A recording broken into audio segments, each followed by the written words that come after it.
దేవుడు ఇష్టం అన్నావు. అందుకే 1కి 3 సార్లు అడుగుతున్నాడండి యేసుక్రీస్తు వారు పేతురు గారిని, పేతురు నీవు నన్ను ప్రేమిస్తున్నావా, నీవు నన్ను ప్రేమిస్తూ ఉన్నావా, నీవు నిజంగా నన్ను ప్రేమిస్తున్నావా అని అడిగితే ఆయన 3ఓసారి విసుక్కున్నాడు. ఆయన అవునా కదా, 3ఓసారి విసుగొచ్చేసింది. ఎన్నిసార్లు అడుగుతాడు, అడిగినటువంటి మాట పదే పదే అంటున్నాడు. అంటే ఈరోజు మనల్ని మనం ఆలోచించాల్సినటువంటి విషయం ఏంటో తెలుసా?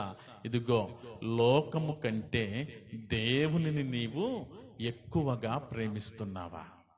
అందుకే తన తల్లినైనను తండ్రినైనను పిల్లల కంటే మొదటి స్థానం ఎవరికి ఇవ్వాలంటే మనము దేవునికి ఇవ్వాలి. నిజమండి, మొదటి స్థానము దేవునికి ఇవ్వాలి. కానీ మన క్రైస్తవ జీవితంలో వచ్చినటువంటి ఇబ్బందులు ఏంటంటే దేవుణ్ణి చివర పెట్టేస్తాం, అందరికీ స్థానాలు ఇచ్చేస్తూ ఉంటాం. అవునా కదా, అవునా కదా? దేవునికేమో చివరి స్థానం మనం ఇచ్చేది, కానీ లోకానికేమో మొదటి స్థానం ఇస్తాం మనం. ఇక ఒక ఫంక్షన్కి పోవాలన్నా నీకు ప్రార్థన ముఖ్యమా, ఫంక్షన్ ముఖ్యమంటే ఫంక్షనే ముఖ్యమంటాం. నీకు ప్రార్థన ముఖ్యమా, చుట్టాలు ముఖ్యమంటే చుట్టాలే ముఖ్యమంటావు. నీకు ప్రార్థన ముఖ్యమా, లేకపోతే బంధువులతో కలవటం ముఖ్యమంటే ఏది ముఖ్యమంటావు? బంధువులతో కలవటమే ముఖ్యమంటావు. మరి ప్రార్థన సంగతి ఏంటి? మరి దేవుని సంగతి ఏంటి?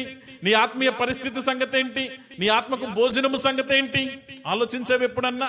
ఎప్పుడైనా సరే నాకు ప్రార్థనే ముఖ్యము, ఇదిగో నాకు లోకము కాదు ముఖ్యము, ప్రార్థనే ముఖ్యమని చెప్పి ఉన్న రోజులు ఎన్నో ఒకసారి జ్ఞాపకం చేసుకోండి.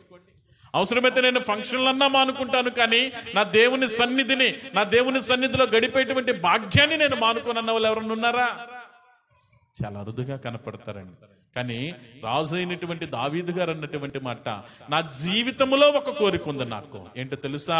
నా జీవిత కాలం అంతా కూడా నేను దేవుని సన్నిధిలో నివసించాలి అనేటువంటి కోరిక ఉందంటండి ఆయనకి.